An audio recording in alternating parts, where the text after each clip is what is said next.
What's going on, my friends and fellow hopheads? My name is Andrew, and welcome back to another review here on Drewski's Brewskis. Today we're going back a little bit. We're going to something that we haven't done in a while. Actually, I'm not sure we've ever done one of these on here. Got a nice little can here. Now, we've done plenty of IPAs, that's for sure. But as far as I can remember, now correct me if I'm wrong, but I'm pretty sure we've never done a Milkshake IPA. So I think it's going to be pretty exciting. I've had plenty in my life, but never done one on the channel. So without further ado, let's get started on the review.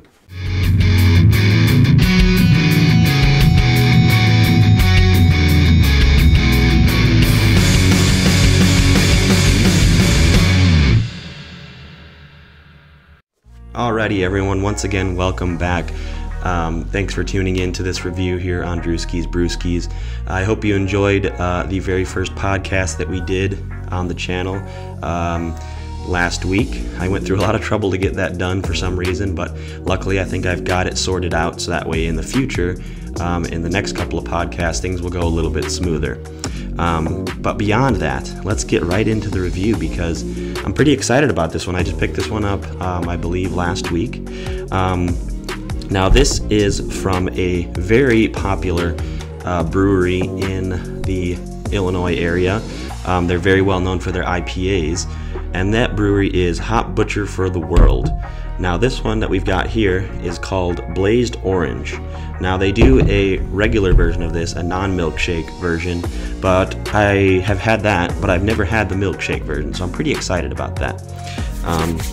So, of course, as always, you already know, you'll get a close-up of the can and that kind of thing. Not too much interesting artwork, although it is pretty cool looking, but like I said, you'll get a close-up. But in the meantime, let's get some information off the can. So once again, this is called Blazed Orange. This is the milkshake version from Hop Butcher for the World. So on the back, we've got some tasting notes: juiced oranges, creamy vanilla, and orange creamsicle. Now, correct me if I'm wrong, but you could have probably put that together based on the first two tasting notes. You know, squeezed orange or juicy oranges and creamy vanilla. You know, that kind of automatically makes you think of an orange dreamsicle, but whatever, hey. I'm glad that they kind of cleared it up for anyone who may not have put two and two together. But yeah, anyways, Hop Butcher for the World is in Bedford Park, Illinois. The description on this, beyond just tasting notes, is Citra and Strata Hopped Milkshake Double IPA, so it's double IPA actually, brewed with oranges and vanilla. It's a 1-pint can, of course, as always, and it is 7.5% alcohol by volume, so pretty high one, but not unheard of, especially for Hop Butcher. They do a lot of higher ABV stuff. In fact, most of their stuff is. Usually the bottom that they ever do is like 7%. They have one or two that's below that, but anyways, we're not talking about those. We're talking about this. So without any more dilly-dallying, why don't we get on to the pouring, the smelling, and the tasting. You guys know how this works. You've been on the channel before. I don't know why I say that every time, but regardless, let's get on to it. Alrighty, everyone, let's get on to it. The cracking. What's cracking? Sorry, I won't say that again. Please don't unsubscribe. Alright, let's go. Got our Drewski's Brewskis glass. Pouring it out. I'm already getting some scents. I know, I bet you didn't think I had scents in my brain. Haha. No, some scents, as in smells. Alright, so set that aside right there. Alright, so smelling. Right off the bat, you get pretty heavy hop hit. Not overwhelming. I mean, shouldn't say that. It's not exactly overwhelming, it's just very present. Like, it's very much obvious that this is an IPA, or a double IPA rather, so, but not bad. Not the hoppiest I've ever smelled, especially for being a double IPA. Not getting a lot of, like, milkshakiness, but it is kind of there. A little bit of like vanilla, and can definitely smell the orange underneath. Yeah, so I mean, it's fairly straightforward. Definitely more of a hop nose than the milkshake or orange, but it still smells pretty good. All right, cheers, guys. Let's get in onto the taste.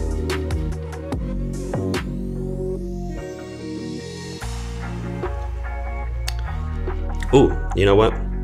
Actually, I'm sorry. I realized I forgot to hold it up to the light for you, but I'll get down to the flavor in just a second.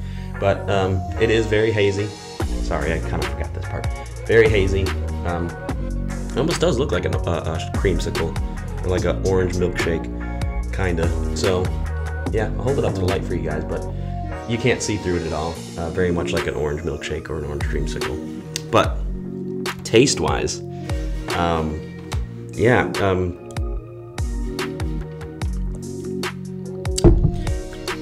You notice a lot more of the milkshakiness on the taste than you do the smell.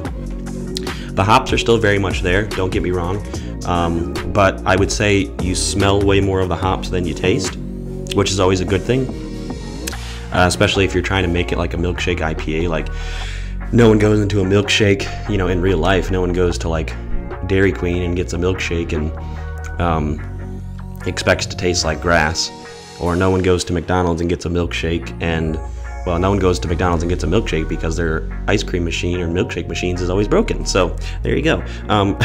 No, anyways, yeah, it's very much more milkshakey, orange milkshake, orange dreamsicle on the tongue or on the palate than it is on the smell. The hop characteristic is still very much there, but it's not like overwhelming, punch you in the face. It's just enough to notice, but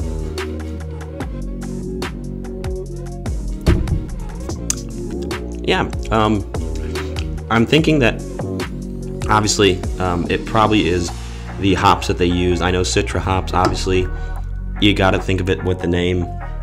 They're very citrusy. A lot of times they contributed or attributed to being like orangey or like tangerine, stuff like that. Very like the orangish kind of fruits in a way. So I think that works very well. I don't know too much about Strata hops, but it works very well with the orange milkshake aspect of it. So I think that they made the right choice. Because like I said, you know, you don't want, especially with a milkshake IPA, I know it's a double IPA, but with this kind of thing, you don't want too much of the hop characteristic taking over. You still want that nice, creamy, milkshakey flavor. I've had lots of milkshake IPAs in the past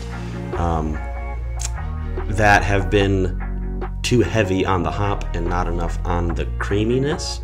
And I think that kind of definitely really throws it off, and it takes away from it being, you know, what it's supposed to be. But yeah, so overall, I think that this is going to be pretty straightforward. I'm really trying to not ramble as much with these reviews because, well, no one likes to hear me ramble except for myself, which explains a lot. But I'm just going to go right into the rating. But yeah, so Blazed Orange Milkshake from Hop Butcher for the World. Out of 10, I think, you know, honestly,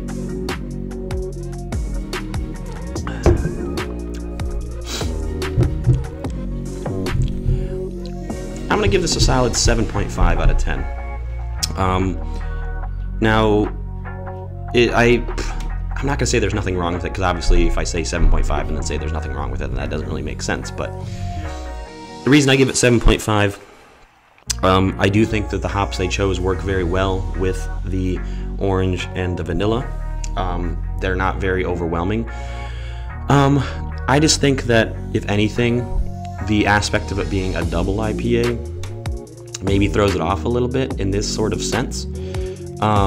Now, I can't really be too hypocritical because I've had lots of double milkshake IPAs also, especially from Windmill Brewing over in Dyer, you know, my favorite place. Not sponsored or anything, not comparing apples to oranges, because obviously they're two very different breweries, and the milkshake IPA is Windmill's kind of specialty, and obviously kind of straightforward IPAs are more Hop Butchers. But you know what? I think Hop Butcher did a very nice job. I just think that, I don't know, maybe my opinion is slightly colored because of the experience I've had with other milkshake IPAs. I try not to let that be a factor because obviously that's not very fair. But I have to be honest with you guys. 7.5, I don't think I would go higher than an 8. So I'm going to stick with 7.5 and just be fair. It's good. I would definitely get this again. However, I will say, having had the original version of this, the non-milkshake version, I do think I like that slightly better.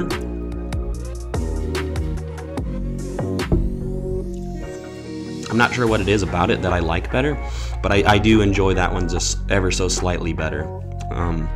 The normal version, that is. But yeah, 7.5 out of 10, not bad. So with that being said, we're coming to the close of another review here on Drewski's Brewskis. Stay tuned.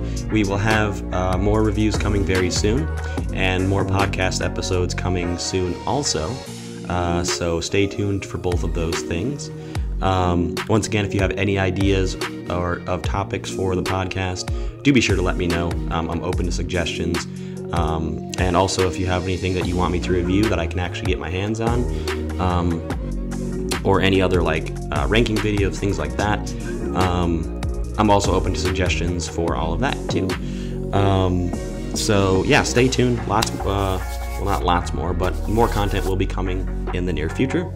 I hope you guys enjoyed this review. If you did, be sure to leave a like, and if you are not subscribed yet, click on the subscribe button, click on the bell for whenever I crack open a new beer.